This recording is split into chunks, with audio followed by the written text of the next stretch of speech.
جنسی کشش اور بناؤ سنگار مشکل اس وقت ہے جب ایک ساتھی جنسی کشش اور خوبصورتی کا دیوانہ ہو اور اس کو اپنے خامد یا بیوی کی طرف سے مثبت جواب نہ ملے تو میں کرے اس سے دکھی ہو کر وہ زندگی کی شراکت اب آتے ہوئے بھی ایک دوسرے سے دور ہو جاتے ہیں۔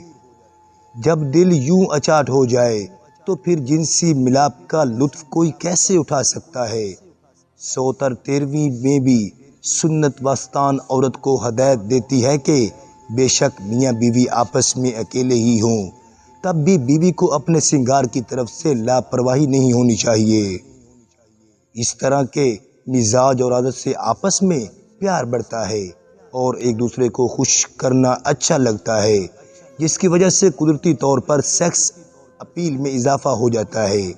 آج کل کے نوجوانوں کی پریشانیوں کا تو کوئی شمار ہی نہیں، 30 برس کی عمر میں ہی سیر ہو کر یا کسی نہ کسی پریشانی کی وجہ سے جنسی ملاپ کے قابل نہیں رہتے، مگر تھوڑی سی تعلیم، آپس کا پیار، سمجھ اور ہدایت سے پختہ عمر تک اس کام کو صحت مند اور خوشی سے بھرپور رکھا جا سکتا ہے۔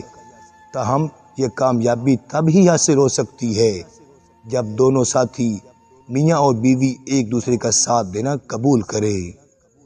جو لوگ محبت کو ایک بے معنی لفظ قرار دیتے ہیں، یقیناً ان کی اپنی زندگی ایک بوجھ ہوتی ہے، خود پر بھی اور دوسروں پر بھی۔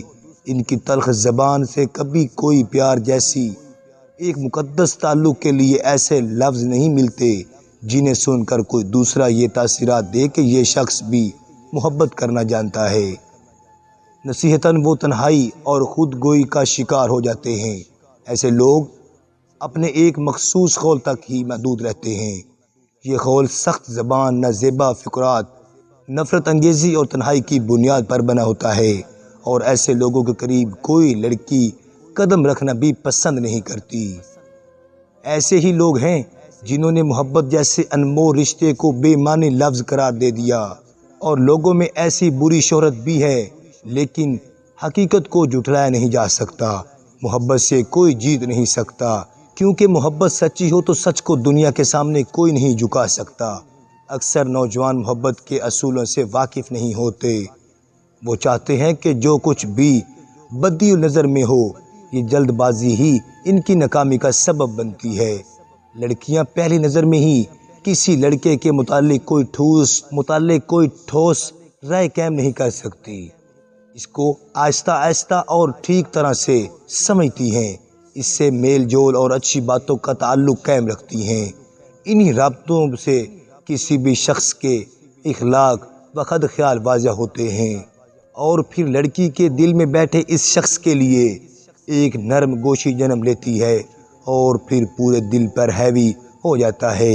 لیکن جلد باز نوجوان پہلی ملاقات میں ہی بے تکلف ہو جاتے ہیں، اور جو کچھ لڑکی کو اچھی طرح سمجھ کر ان کے مزاج کے مطابق کہنا چاہیے اسے پہلے ہی کہہ ڈالتے ہیں، اور ساری رات یہی سوچتے رہتے ہیں کہ اس نے مجھے کیوں ٹھکرایا، مجھ میں کیا کوئی کمی تھی، کیا میں بدصورت ہوں؟ اور انہی خیالات سے نوجوانوں میں احساس کم تری جنم لیتی ہے، اور وہ زندگی کے ہر شعبے میں لمبی ریس کا شکست خورد گھوڑا بن جاتے ہیں۔